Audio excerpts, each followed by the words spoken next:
fisik yang digunakan untuk menilai kemampuan gerak dan kekuatan otot pada pasien dengan keluhan nyeri otot dan nyeri pinggang.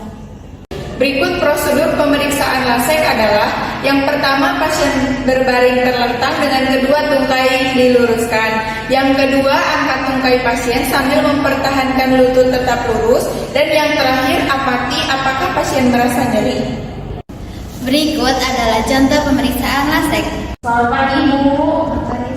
Ibu boleh sebutkan nama Ibu? Baik, Ibu Alivia, boleh sebutkan nama Ibu? Ibu asal mana? Asal Ciamis. Baik. Ibu apa yang dikeluhkan saat ini? Saya merasa nyeri di area lutut dan kaki. Oh, sudah. Berarti Ibu ada sakit di daerah pasar Ibu ya. Baik, untuk saat ini kita akan melakukan pemeriksaan LASEK ya Bu ya.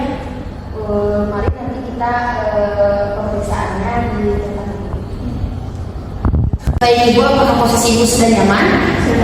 Baik, sengaja ya Ibu posisinya terlentang agar nanti saya mampu menggerakkan kaki Ibu, merefleksikannya dengan benar ya Bu ya. Kita mulai ya Bu. Saya letakkan tangan saya. Untuk pemeriksaan LASEK, tangan kanan perawat diletakkan di otot gastrocnemius dan tangan kiri diletakkan di paha pasien. Ibu bilang apabila Ibu terasa sakit. Kemudian, refleksikan ke arah atas dikatakan positif LASEK. Pada saat kita lakukan refleksi semi panggul, apakah terasa nyeri atau apakah terdapat sudut kurang dari 70 derajat, maka dikatakan positif. Baik, sekarang Ibu coba lakukannya sendiri tanpa bantuan saya untuk membandingkan hasilnya dengan sebelumnya. Tujuan dari pemeriksaan ini yaitu untuk mendeteksi iritasi akar saraf di area lumbosakral. Baik Ibu, untuk pemeriksaan LASEK mungkin sudah cukup. Nanti untuk hasilnya saya akan laporkan dulu kepada dokter Ibu ya. Nanti Ibu bisa membantunya. Dan apabila Ibu memerlukan sesuatu, Ibu bisa menekan tombol yang ada di samping Ibu, atau Ibu bisa panggil saya di ruang perawat. Saya pamit Ibu. Assalamualaikum. Dokter, Ibu untuk hasil pemeriksaan LASEK pada Nyonya Alivia. Oke, baik, terima kasih atas pemeriksaannya. Nanti saya akan bahas bersama pasien dan akan menentukan rencana pengobatan. Ya baik, saya pamit ya dok.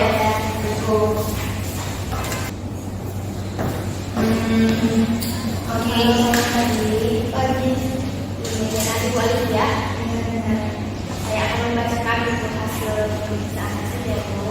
Ibu, untuk hasil pemeriksaannya ternyata Ibu memiliki keterbatasan dalam gerakan otot lutut Ibu ya, dan saya akan merekomendasikan beberapa pengobatannya. Baik, saya siap untuk mendengarkan rekomendasi dokter.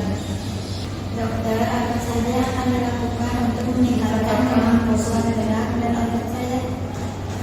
Pengobatan yang akan dilakukan adalah terapi fisik untuk meningkatkan kemampuan gerak dan otot, serta menggunakan obat-obat untuk mengurangi nyeri dan peradangannya Bu. Baik, saya siap untuk melakukan pengobatan. Apa yang harus saya lakukan selanjutnya? Saya akan memberikan resep obat-obatan dan jadwal terapi fisik. Silakan Ibu mengikuti jadwal tersebut dan menghubungi saya jika Ibu memiliki pertanyaan atau kekhawatiran. Baik, saya mempunyai pertanyaan mengenai cara mengikuti pengobatan ini.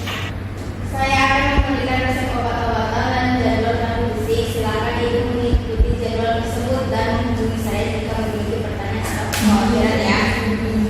Baik, terima kasih dokter.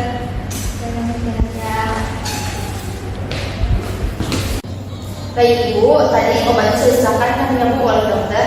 Ibu silakan ikuti instruksi dokter untuk obat-obatannya dan juga ikuti petunjuk dan jadwal fisik yang telah tadi dokter tentukan.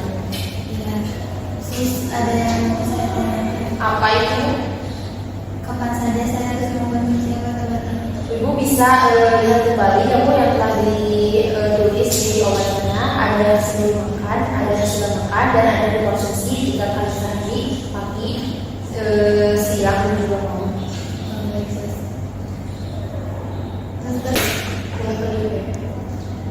Baik, terima kasih Sus. Jadi sama-sama, semoga sembuh ya Bu. Kesimpulan, pemeriksaan lasik adalah menunjukkan adanya iritasi radikular, lumbosakral atau ketegangan pada saraf spinal.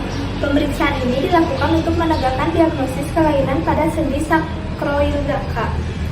Cara pemeriksaan yang pertama, pasien berbaring dengan kedua tungkai diluruskan. Yang kedua, tungkai pasien diangkat sambil mempertahankan lutut tetap lurus. Yang ketiga, amati apakah pasien merasakan nyeri. Untuk hasil pemeriksaan, yang pertama, tes lasek. Positif jika pasien merasakan nyeri menjalar dari bokong hingga ke tungkai sebelum 70 derajat. Yang kedua, nyeri yang terjadi pada sudut kurang dari 30 derajat dapat mengindikasikan non-organisme atau patologi sendi panggul. Yang ketiga, nyeri yang terjadi pada sudut lebih dari 70 derajat dari horizontal kemungkinan disebabkan oleh otot hamstring atau gluteal yang tegang. Manfaat pemeriksaan yang pertama, tes lasek dapat digunakan sebagai tes diagnosis radikulopati lumbosakral pada pasien nyeri